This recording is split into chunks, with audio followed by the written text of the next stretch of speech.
My neighbor Frank is 78, walks every morning, takes his meds like clockwork.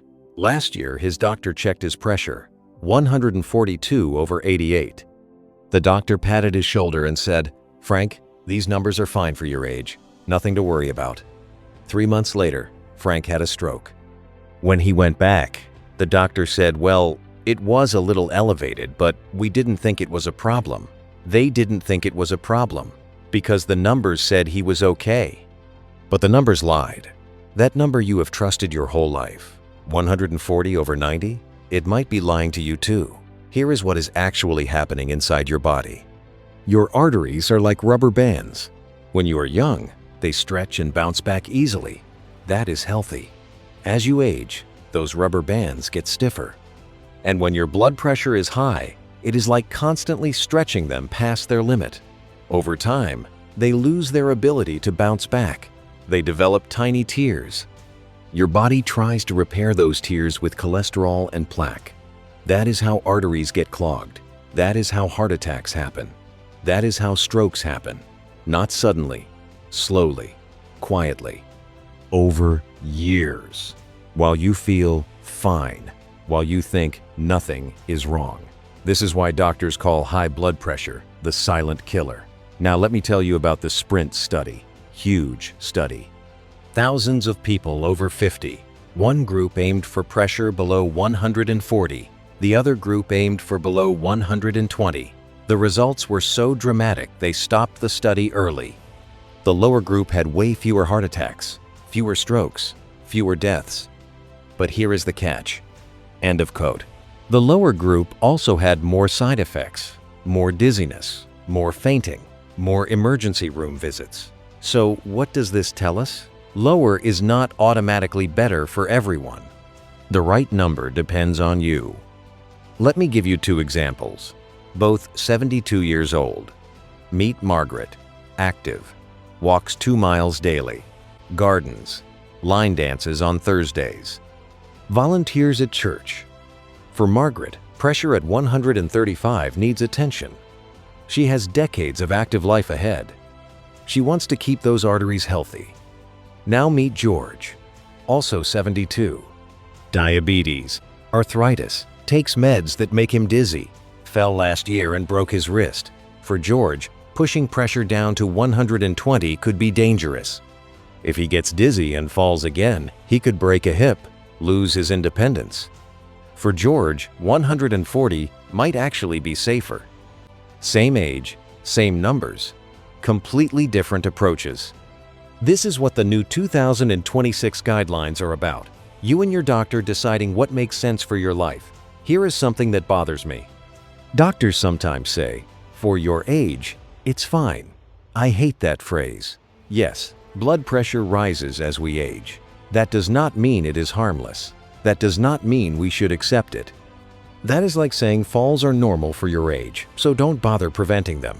High blood pressure is common, but it is also dangerous, and it is also treatable. You do not have to just live with it. Let me share something personal. My mother had high blood pressure for years. She took her medication sometimes, forgot other times. When her pressure was high, she got anxious, which made it higher. When it was low, she thought, "Good, I can skip my pill today."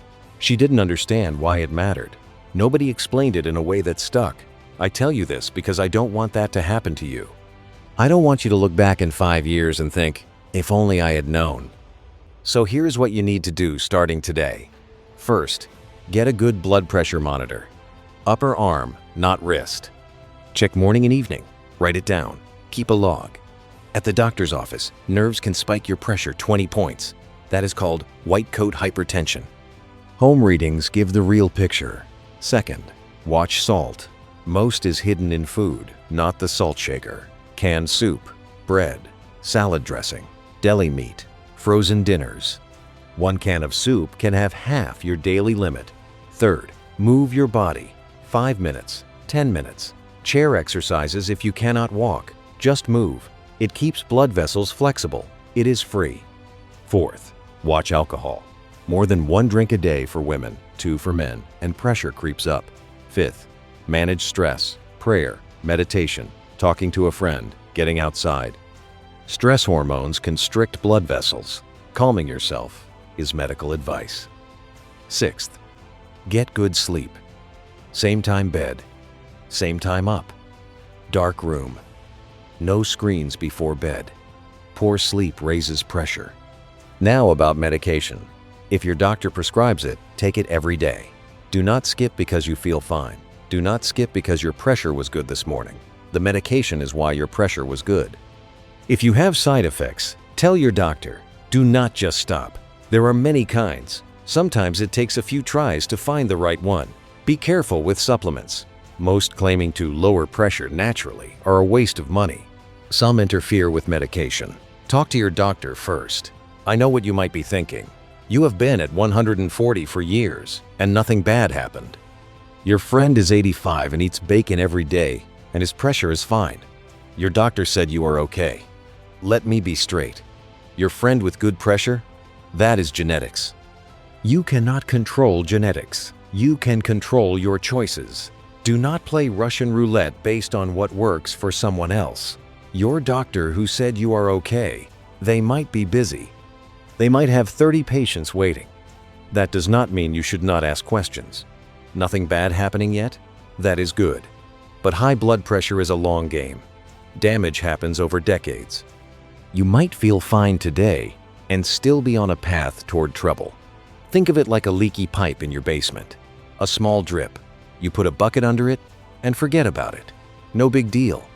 But over time, that drip damages the wood, warps the floor, erodes the foundation. By the time you notice, the damage is extensive and expensive to fix. That is high blood pressure, a slow drip. Easy to ignore, hard to fix later. Fix the leak when it is small. A little work now saves a lot of trouble later.